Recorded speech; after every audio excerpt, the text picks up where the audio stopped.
Tonight, the impact of election results from city council to sales tax. Many communities will see a difference. We dug deeper into the potential impact of the Minneapolis City Council races. Mayor Jacob Frey keeping a very close eye on the results of that election. Our Babs Santos joining us in our newsroom. And Babs, what is the mayor saying tonight following the outcome of yesterday's races? Well, the mayor's theme today was optimism, optimism, and more optimism. He says he's going to wait and see where the cards fall, but promises to put his best foot forward. The way you want to come out of these elections is with optimism, is with hope.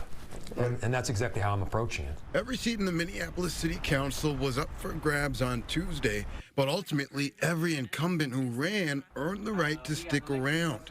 Now, with two newcomers, political experts say the council has shifted in a more progressive direction, even further to the left. We're all left.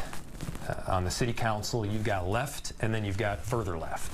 Of course, I've associated myself more with the pragmatic progressive side, which is not the furthest left. The day after the election, Mayor Jacob Frey was very optimistic about his ability to work with more liberal council members and get work done. Experts consider 8 of the 13 council members in 2024 to be more progressive than him. Are there people that I have disagreements with? Of course.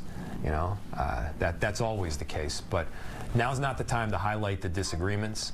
I mean, look, if I have to use my veto pen, I've got it right here in my pocket. But that's not the way you start out a term. You start out the term saying, let's work together. As Hamline University political science professor David Schultz explains, a coalition of 9 council members can override Mayor Frey's vetoes. But it's unclear if there's an alliance that can make that happen. If they get 9 votes, enough to override the mayor's veto, they get to have significant control in terms of a lot of different policy issues, and it makes life more difficult for Mayor Frey. The mayor says with this election behind us, he wants to set differences aside, sit down at the table, and work together in good faith to hash things out and form a united front against the city's problems. If you're pissed off at somebody, you know, you put it aside and you move forward, because the people of our city, they demand it and they deserve it.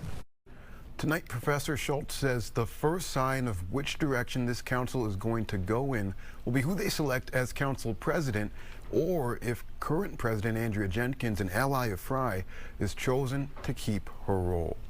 Live in the newsroom, Babs Santos, Fox 9. All right, thanks, Babs.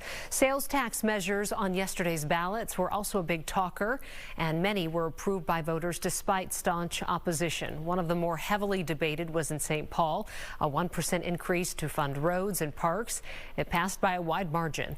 Tax increases also passed in Golden Valley, Edina, Bloomington, also Rochester and Marshall. All fund public projects such as public safety buildings, community centers, and athletic facilities. Pent-up demand for investment in your local community gets people to say, yeah, let's do that. And I think anybody who's driven through St. Paul understands St. Paul's infrastructure is like, we got to do something. Meantime, in Mounds View, one of the larger proposed increases, a 1.5% tax, did fail. Also